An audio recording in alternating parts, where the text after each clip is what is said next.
Hola, ¿qué tal? Muy buenos días, muchas felicidades, de verdad, es un trabajo espléndido. Soy Wendy Cos, fundadora y directora de Teorema Ambiental. Los conozco a ustedes desde que nacieron la WWF. Ustedes no habían nacido, pero la WWF sí.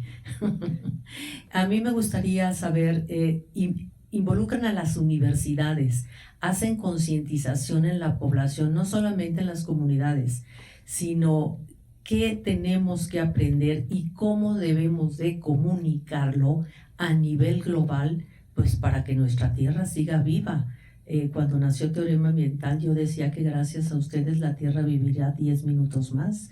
Y luego pasó el tiempo y dije, tú y yo somos un recurso humano mexicano no renovable. Hay una como tú, no hay dos. Este año decimos más de 32 años trabajando para comunicar lo que ustedes hacen bien. Y a mí me gustaría seguirle dando seguimiento a todo lo que ustedes propongan. Y muchas felicidades de nuevo. Muchas gracias por las palabras. La verdad es que voy a hablar por mí, pero nos conmueve y nos llena de orgullo poder estar haciendo este trabajo. Pues sí, realizamos actividades de educación ambiental. De hecho, el proyecto ahorita está en su última fase. Ya estamos a unos meses, semanas ya de terminar el proyecto y seguimos con algunas acciones de educación ambiental en las regiones, pero también creo que este es un ejemplo de cómo podemos llegar a más personas. Presentar, y ahorita van a ver el Cine Minuto, nos apoya a que al menos se tiene un estimado de que vamos a llegar a 5 millones de personas o más. Entonces eso nos ayuda a hablar acerca del tema, posicionar el tema, que vean también a las comunidades que viven en los ecosistemas y que requieren que estén vivos para seguir sosteniéndoles no solamente a esas comunidades, sino, como les decía, a el resto del planeta, ¿no? Por todos los servicios ambientales que nos brinda este ecosistema. Entonces, sí, tenemos varias acciones de educación ambiental y esta puede ser una de las acciones dentro de nuestro eje inspirar a la acción a millones de personas. Esperemos que esas 5 millones de personas o más, ojalá que vean este corto, este Cine Minuto, puedan quedarse con un pedacito de la relevancia de estos ecosistemas para nuestro planeta. Sí. Gracias. Buen día. Ale Luna de Grupo ASIR. Decía Tonali que para llevar a cabo este tipo de labores bastante loables se necesitan muchas alianzas, ¿no?, con comunidades. Pero yo quisiera saber cuál es el trabajo que se tiene en coordinación con la Semarnat y con la Profepa, porque tristemente casi diario pues anuncian que hubo suspensión de obras por retirar manglares o maltrato en diversos destinos. Eso por una parte. Y la otra es, ¿han identificado alguna costa donde ya el nivel sea crítico, aparte de Nayarit y Yucatán, donde ahí sí ya es muy preocupante la situación? ¿Y cuál sería en este sentido la próxima misión respecto a este programa, ¿no? Ahora dónde se tendría que atender? Muchísimas gracias. Gracias. Bueno, pues hemos estado colaborando, como ya lo mencionaba Tonali, con herramientas que son clave no solamente para los centros de investigación, sino también para los tomadores de decisiones. El sistema de monitoreo de manglares es una herramienta que permite a distintas instituciones como la propia Semarnat a identificar cuál es el estado de los manglares y cuáles las necesidades que tienen en cuanto a conservación y restauración. Estamos colaborando con la Semarnat también en la implementación de la Estrategia Nacional de Restauración, en donde los manglares son uno de los ejes principales de la estrategia dentro de los ecosistemas costero-marinos. Y como les comentaba, con muchas otras organizaciones y comunidades y aliados estamos trabajando en esta propuesta a nivel nacional, Mangrove Breakthrough, en donde también colaboramos con, están Semarnat, con AFOR, con AMP, con Avio, trabajando de la mano por la conservación y la restauración de los manglares. Dentro de todas esas herramientas, ahí se pueden identificar algunos de los sitios en donde hay afectaciones a los manglares, y creo que están distribuidos en distintas regiones. También en las distintas regiones las causas por las que están en riesgo son distintas. Hay sitios como del lado del Pacífico, en donde quizá la acuacultura puede ser la mayor afectación que tengan, y por el lado de Península de Yucatán, pues el crecimiento inmobiliario y turístico de la región. Entonces, entendemos el contexto general de los manglares en México, y existen esas herramientas que pueden apoyar tanto al monitoreo como a la implementación de esta Estrategia Nacional de Restauración.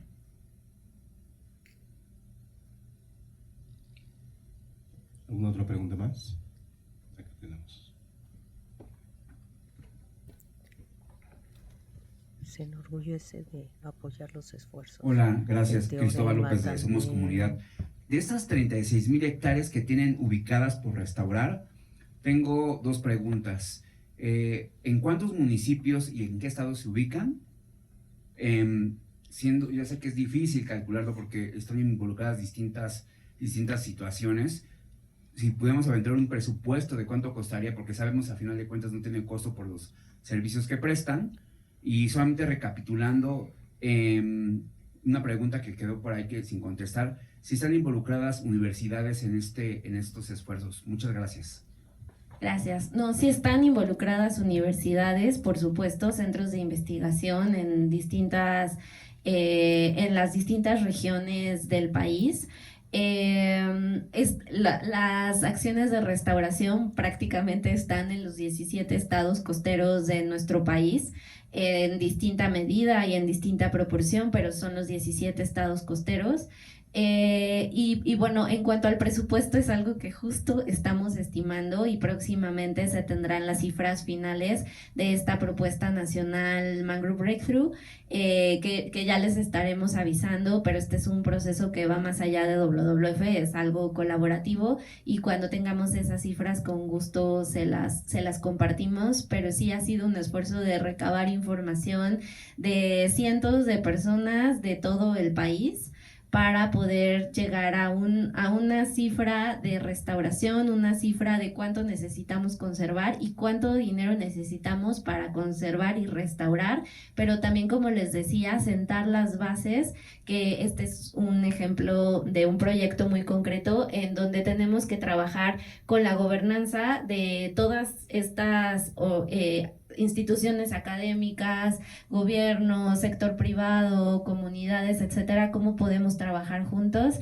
y también cómo podemos movilizar más financiamiento, incidir en políticas públicas. O sea, no solamente es restaurar o hacer una sola actividad, sino es ver el modelo integral. Entonces, ahorita un número no te lo puedo dar, pero estamos trabajando en eso, y como Mangrove Breakthrough y como capítulo México de la Alianza Global por los Manglares, próximamente vamos a tener esa información. Muchas gracias.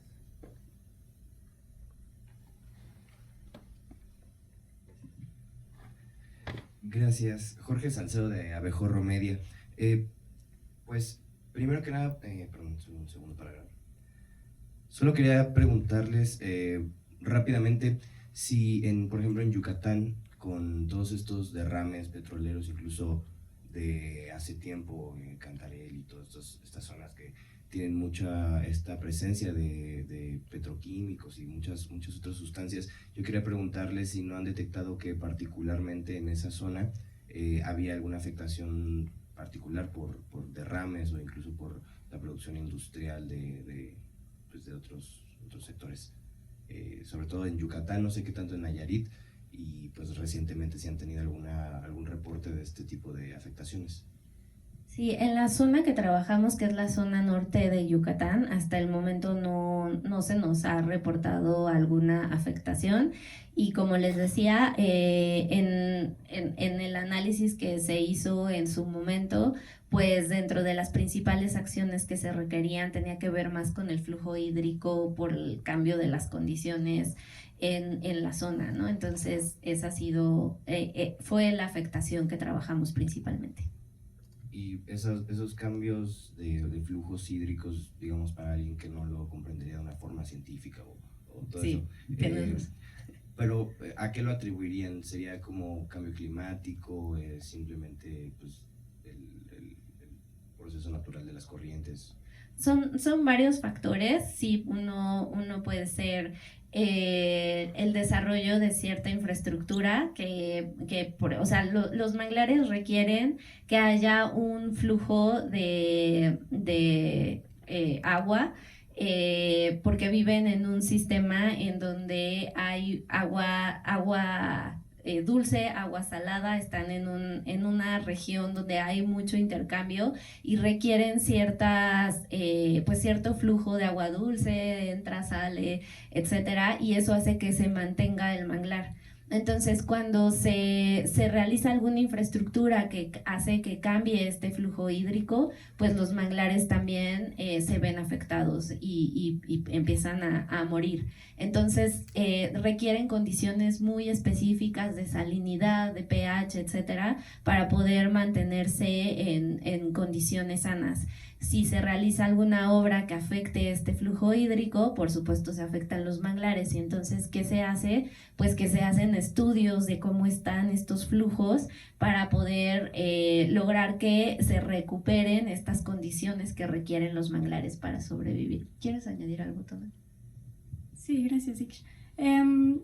Otra cosa, por ejemplo, Ixchel mencionaba por actividades antropogénicas. Sin embargo, también puede haber casos en los que este flujo hídrico se ve afectado, por ejemplo, por el asolvamiento de sedimentos, por tormentas o huracanes. Entonces, como decía, algunas de las actividades es eliminar todos los sedimentos que están y abrir los canales. Entonces, sí, como decía, son diversas condiciones. Gracias. Y ya solo una precisión, no sé si lo explicaron, pero ¿como cuántas especies de manglar estaríamos o han detectado o se tienen contemplados que hay en México? ¿Como cuántas, digamos, no sé, cómo dirían que es esa diversidad de ese ecosistema? Hemos estado trabajando con mangle blanco, rojo, negro y uno al que se le llama botoncillo, comúnmente, sí. Gracias. Sí, gracias. ¿Otra pregunta? Por acá.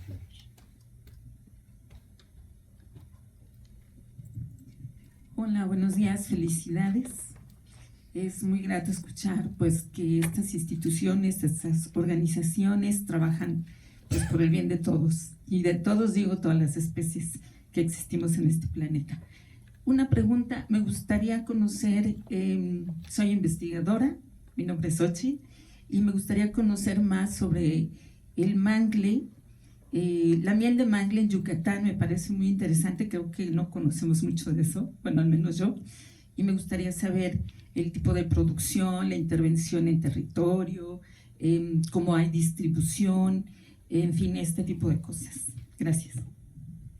Gracias, pues la miel de mangle es un producto al que se le está tratando de añadir un valor por las características en las que se desarrolla esta actividad, porque ya nos contó Tonali que trabajamos con una empresa en específico que en realidad es un conjunto de personas que ya trabajaban con miel de manglar. Y que bueno, hace poquito estuvimos con ellas platicando acerca de toda su experiencia, porque lo que nos contaban es que antes de que iniciara el proyecto, ellos vendían su miel de manglar a un precio muy, muy bajo, porque las personas justo no saben que existe este producto y que tiene algunas características muy, muy peculiares que pues los posiciona en otra dimensión, digamos, entre los productos de miel.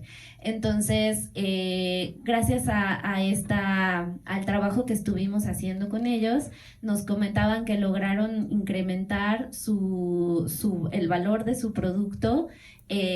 Ahorita no me acuerdo bien de las cifras, pero fue un aumento como de más del 200% de lo que costaba ahorita a lo que lo están vendiendo en este momento. Pero además, otra de las cosas importantes es que esta miel, bueno, colocan sus paneles dentro de zonas del manglar, en donde pues las abejas están generando esta miel que es un poquito como ligeramente saladita, digamos, el sabor. Y pues lo que también estuvieron haciendo es trabajar con la resiliencia ante el cambio climático.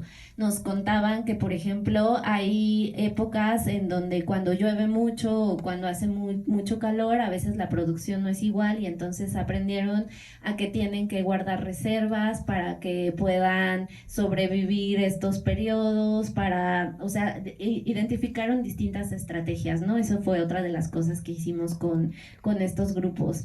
Y además de la miel como tal que ellos venden, también se generaron algunos otros productos alternos, y hay pastillitas de propóleo, o hay algunos jabones, hicieron distintos derivados a partir de la miel de manglar. Y pues es un ejemplo muy bonito de que conservando estos ecosistemas también se pueden generar beneficios económicos.